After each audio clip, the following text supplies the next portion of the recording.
दुनिया का सबसे ताकतवर इंसान कोई एक दिन में नहीं बन जाता है।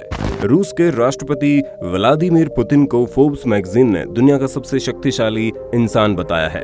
मछली मारना, घुड़सवारी, शेर का शिकार, तैरना और स्कूबा डाइविंग इनके पसंदीदा शौक है।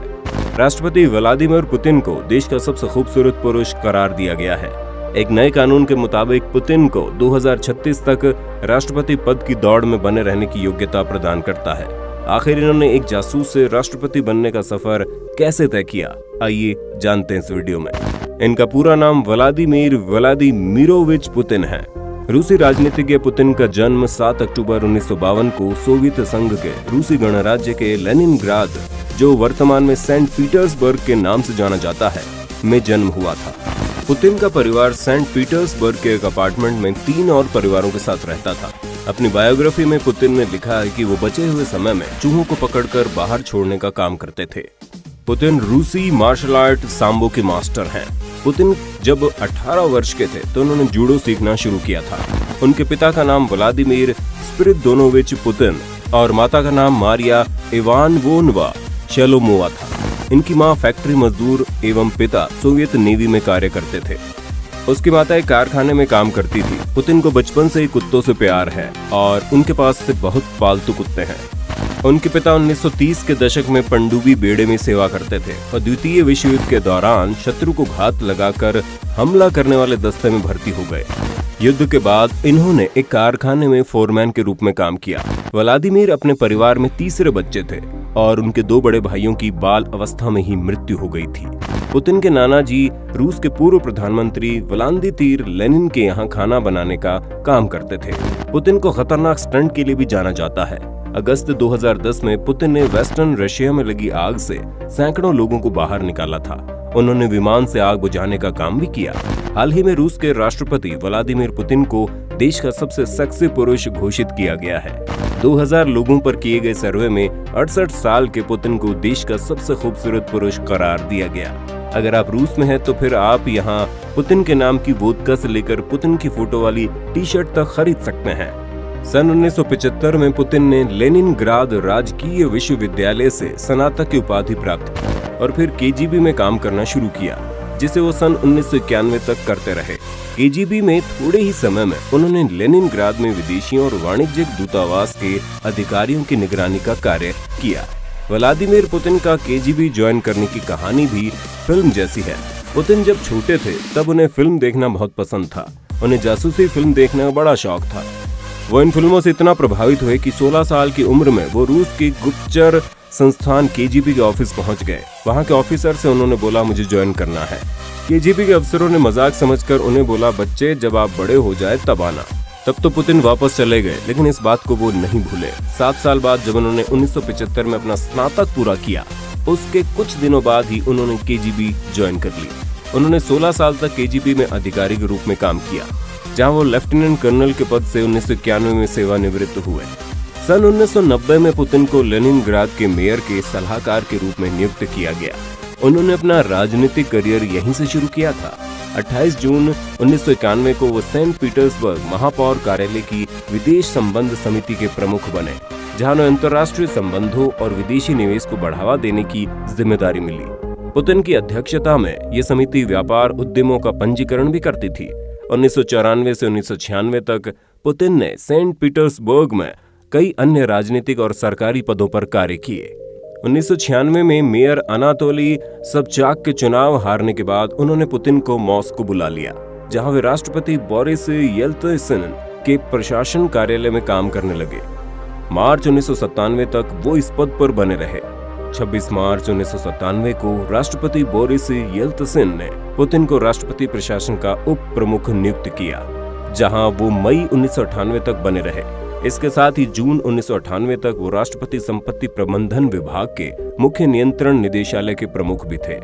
25 मई 1998 में पुतिन को संघीय सुरक्षा सेवा FSB के प्रमुख के पद पर नियुक्ति मिली। वो 1 अक्टूबर 1998 को रूसी संघ के सुरक्षा परिषद के स्थायी सदस्य और फिर 29 मार्च 1999 को परिषद के सचिव बने। 9 अगस्त 1999 को व्लादिमीर पुतिन की नियुक्ति 3 प्रथम उप प्रधानमंत्रियों में से एक के रूप में हुई। और बाद में उसी दिन राष्ट्रपति बोरिस येल्त्सिन ने उन्हें रूसी संघीय सरकार के कार्यवाहक प्रधानमंत्री के रूप में नियुक्त किया। एक टेलीविजन संबोधन में राष्ट्रपति येल्त्सिन ने पुतिन को अपने उत्तराधिकारी के रूप में प्रस्तुत किया। उसी दिन पुतिन ने राष्ट्रपति पद का चुनाव लड़ने के लिए अपनी सहमति जताई। 16 अगस्त को स्टेट ड्यूमा ने पुतिन के पक्ष में 233 वोट देकर, जो कि साधारण बहुमत के लिए आवश्यक 226 से कहीं अधिक थे, प्रधानमंत्री के रूप में उनकी नियुक्ति को मंजूरी दी। इसी के साथ वे 18 महीनों के अंदर रूस के 5वें प्रधानमंत्री बने। शुरुआत में उन्हें येल्त्सिन के समर्थक के रूप में देखा जाता था एवं बोरिस येल्त्सिन के अन्य प्रधानमंत्रियों की तरह पुतिन ने अपने मंत्रियों का चयन खुद नहीं किया। उनका मंत्रिमंडल राष्ट्रपति प्रशासन द्वारा निर्धारित किया गया। इस बीच रूस चेचन्या में रूस से अलगाव की लड़ाई चल रही थी। रूसी सैनिकों ने चेचन्या पर जल्द आक्रमण व नियंत्रण कर लिया। पुतिन की कानूनी व्यवस्था की समर्थ छवि एवं चेचन्या में कड़े रुख के कारण उनकी लोकप्रियता काफी बढ़ी। हालांकि औपचारिक रूप से वे किसी भी पार्टी के साथ जुड़े नहीं थे। पुतिन ने नवगठित यूनिटी पार्टी के प्रति अपना समर्थन दिखाया। इस पार्टी ने दिसंबर 1999 में हुए ड्यूमा चुनावों में लोकप्रिय मत का दूसरा सबसे बड़ा हिस्सा 23.3% जीता था। बदले में पार्टी ने उनका समर्थन किया। 31 दिसंबर 1999 को राष्ट्रपति येल्त्सिन ने समय से पहले ही अपने पद से इस्तीफा दे दिया एवं रूस के संविधान के अनुसार पुतिन रूस के कार्यवाहक राष्ट्रपति बने। उसी दिन उन्होंने अपने पहले आदेश पर हस्ताक्षर किया, जिसके अनुसार ये सुनिश्चित किया गया कि निवर्तमान राष्ट्रपति और उनके रिश्तेदारों के खिलाफ भ्रष्टाचार के आरोपों पर कार्यवाही नहीं की जाएगी। बाद में 12 फरवरी 2001 को पुतिन ने इस आदेश से मिलते जुलते संघीय कानून पर हस्ताक्षर किया, जिसने 1999 में दिए गए आदेश की जगह ली। येल्त्सिन के इस्तीफा के परिणाम स्वरूप 3 महीनों के भीतर राष्ट्रपति चुनाव आयोजित किए गए, जिसमें पुतिन ने 52.94% मत लेकर जीत हासिल की। पुतिन ने 7 मई 2000 को राष्ट्रपति कार्यालय संभाला। उन्होंने वित्त मंत्री मिखाइल कासियानोव को प्रधानमंत्री के रूप में नियुक्त किया। पुतिन ने राष्ट्रपति पद संभालने के लगभग तुरंत बाद उन तथाकथित बड़े व्यवसायियों और अरबपतियों के विरुद्ध संघर्ष शुरू कर दिया, जो देश की राजनीति को प्रभावित करने का काम कर रहे थे। पुतिन के शासनकाल में रूस को कई बड़ी आर्थिक सफलताएं हासिल हुई। उनके कार्यकाल के दौरान सकल घरेलू उत्पाद की औसत वार्षिक विकास दर 6.5% थी।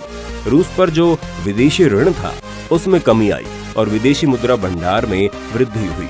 यूरोपीय संघ और संयुक्त राज्य अमेरिका के साथ रूस के संबंध को मजबूत बनाने, नाटो के साथ सहयोग की शुरुआत करने और रूस को विश्व व्यापार संगठन का सदस्य बनाने के लिए किए गए प्राथमिक कदमों में पुतिन को कामयाबी हासिल हुई।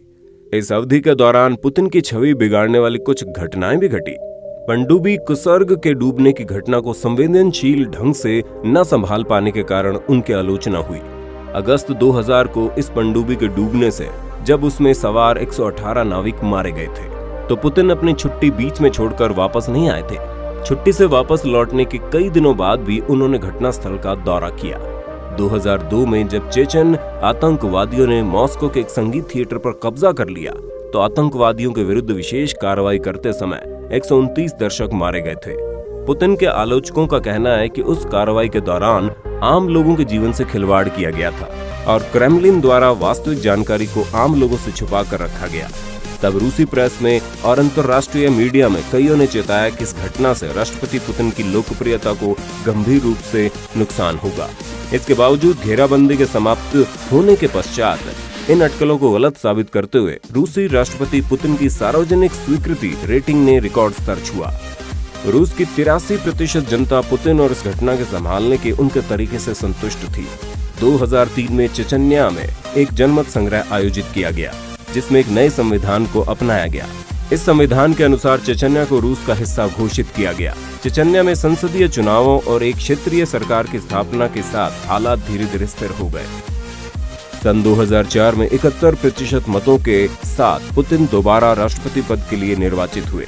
सितंबर 2004 में आतंकवादियों ने बेसलान में स्थित एक स्कूल में 1100 से अधिक लोगों को बंधक बना लिया। इस घटना में सैकड़ों लोगों की मृत्यु हुई। घटना के बाद पुतिन ने कई व्यापक प्रशासनिक कदम उठाए। रूस में मीडिया की स्वतंत्रता के खिलाफ व्यापक पैमाने पर कार्रवाई करने के लिए पश्चिम जगत एवं रूसी उदारवादियों ने पुतिन की आलोचना की। 7 अक्टूबर 2006 को एना पोलिटिकोवस्काया, एक पत्रकार जिन्होंने चेचन्या में रूसी सेना के अनुचित आचरण व भ्रष्टाचार को उजागर किया था, उनकी गोली मारकर हत्या कर दी गई। पोलिटिकोवस्काया की मौत पर पश्चिमी मीडिया ने तीखी प्रतिक्रिया दी और पुतिन पर देश के नए स्वतंत्र मीडिया की रक्षा करने में नाकाम रहने के आरोप लगाए। 12 सितंबर 2007 को पुतिन ने प्रधानमंत्री मिखाइल फ्राडकोव के अनुरोध पर सरकार भंग कर दी। विक्टर जुबकोव को नया प्रधानमंत्री नियुक्त किया गया। रूस के संविधान के मुताबिक पुतिन लगातार तीसरी बार राष्ट्रपति चुनाव लड़ने के लिए अयोग्य थे। सन 2008 में राष्ट्रपति चुनाव में पुतिन ने दिमित्री मेदवेदेव का समर्थन किया, जिन्होंने अपनी ओर से वचन दिया कि यदि वो चुनाव जीतेंगे तो वो पुतिन को प्रधानमंत्री के रूप में नियुक्त करेंगे। मेदवेदेव 70.28% मतों के साथ चुनाव भारी मात्रा में जीत गई और उन्होंने अपना वचन पूरा करते हुए पुतिन को प्रधानमंत्री बना दिया। उसके बाद पत्रकारों ने इन दोनों नेताओं पर बनाए गए सत्ता तंत्र को एक राजनीतिक जोड़ी की सत्ता का नाम दिया। इस बीच रूसी अर्थव्यवस्था पर आर्थिक मंदी का गहरा असर पड़ा और पश्चिमी क्रेडिट और निवेश के प्रवाह में रुकावटें आने लगी। इसी समय 2008 का दक्षिण ओसेशिया युद्ध भी हुआ। युद्ध में रूस ने नाटो सहयोगी जॉर्जिया को हरा दिया और परिणाम स्वरूप यूरोपीय संघ और अमेरिका के साथ रूस के रिश्तों में तनाव आ गए। 24 सितंबर 2011 को मॉस्को में संयुक्त रूस कांग्रेस में राष्ट्रपति मेदवेदेव ने सार्वजनिक रूप से घोषणा की वो खुद राष्ट्रपति पद के चुनाव में खड़े नहीं होंगे और इस पद के लिए पुतिन के दावे का समर्थन करेंगे। 4 दिसंबर 2011 को आयोजित हुए संसदीय चुनावों में राष्ट्रपति समर्थक सत्तारूढ़ पार्टी संयुक्त रूस को लगभग 50% मत प्राप्त हुए। इसके तुरंत बाद मॉस्को और रूस के अन्य शहरों में चुनाव के दौरान सत्तारूढ़ पार्टी द्वारा की गई कथित धांधलियों के खिलाफ सड़कों पर हुए विरोध प्रदर्शनों में हजारों लोगों ने हिस्सा लिया।